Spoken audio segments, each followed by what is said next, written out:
For Isaac, though, his confidence was not just rooted in the belief that their chances of actually being hit by a hurricane were slim. Instead, in his article, Isaac would also argue that Galveston was in very little danger from flooding due to a hurricane storm surge on the off chance that one actually came their way, stating that, quote, "It would be impossible for any cyclone to create a storm wave which could materially injure the city." Now, to be clear, this wasn't something that Isaac was just pulling out of thin air. Multiple prominent scientists, including oceanographer Matthew Fontaine Murray, had asserted that powerful storm surges could not have a devastating effect on Galveston and places like it because of the way the ocean gradually became shallower near the island. Now, to be clear, this was not in fact the case. You see, while the seafloor did gradually become shallower around Galveston, further research, partially inspired by the events of this storm, would subsequently prove that such a formation actually amplified storm surges. In addition to this mistaken belief, Isaac was also influenced by the idea that the lowland inshore areas around Galveston Bay would also aid in observing the floodwaters resulting from the storm surge. Basically, the belief was the vast stretch of easily flooded land would effectively spread out the flood waters, thereby preventing them from reaching any meaningful and dangerous heights. This, too, as we will see, will not actually work. Meanwhile, on Friday the 7th of September, oblivious to the monster storm looking out of the Gulf, the over 1,000-ton steel-hulled steam freighter the Pensacola departed from Galveston for the return trip to their home port. Under the command of Captain Simmons, the Pensacola and a 21-man crew would depart around 7 in the morning, having no clue what awaited them out in the Gulf.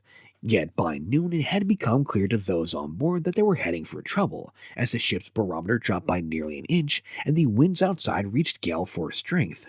Yet despite these clear warning signs, Captain Simmons kept his ship on course.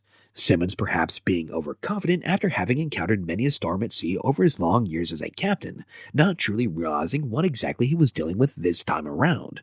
Indeed, as the Pensacola proceeded on its journey, Simmons just followed the normal precautions one would when encountering a storm at sea, as he ordered the ship's hatches sealed, even as he continued forward into the rough seas, whose surface had been turned to foam by the whipping winds. As conditions grew ever worse, though, it finally seemed to dawn on Simmons that this was not the typical storm he was used to dealing with, as he ordered the engines stopped and their anchor dropped, which kind of turned the ship into a kite as it was whipped around by the wind and waves while still being tethered to one general location by its anchor.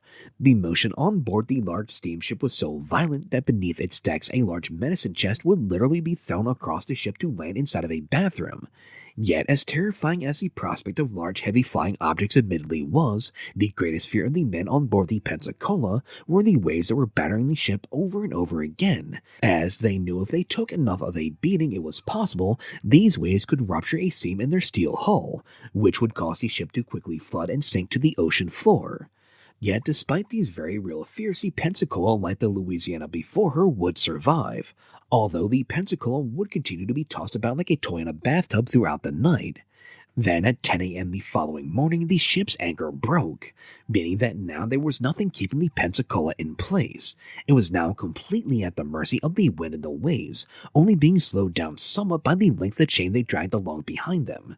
It was then around this time that Captain Simmons calculated they were being shoved by the storm back toward Galveston, which, if he was right, meant that was where the storm was heading.